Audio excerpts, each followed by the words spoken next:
இருந்தாலும் இது முருங்கை மாறி விஷச்செடின்றான். அவனுக்கு ஒரே பீதி.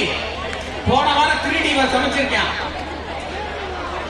ஆக இன்னைக்கு காலகட்டம் என்பது அவரவர் வாழ்க்கையை அவரவர் வாழ்வதுதான். அதை ஏற்றுக்கொண்டுதான் ஆக வேண்டும். ஏற்றுக்கொள்வீங்களா? அரசியல்வாதி ஓட்டுங்க வரத்துக்கு ஒருத்தவங்க நீங்க நம்புங்க. இந்த உலகத்தை நீங்கள் நம்ப வேண்டியது ஒரே ஒருத்தவங்க தான். யாரு? உடனே சொல்லக்கூடாது, கொஞ்சம் சொல்லி நான் சொல்றேன். கைட்டுவாங்க. தேன் தேன் என்ன தேன், கொம்பு தேன் என்ன கொம்பு, மான் கொம்பு என்னமான், காட்டுமான் என்ன காடு, ஆற்காடு என்ன ஆறு, பாலாறு என்னப்பால், கள்ளிப்பால் என்ன கள்ளி, இலைகள்ளி என்ன இலை, வாழை இலை என்ன வாழை, கல்வாழை என்ன கல், திண்டுக்கல் என்ன திண்டு, மரத்துண்டு என்ன மரம், மாமரம் என்னம்மா அம்மா. அந்த அம்மா இல்லைன்னா நம்ம எல்லாம் ஆயிடுவோம் சும்மா. அந்த அம்மா உடனே சொல்ல கேட்டு கிடைச்சிருக்காரு. என்ன விடம் இந்த விடம் இந்த விடம். அதனால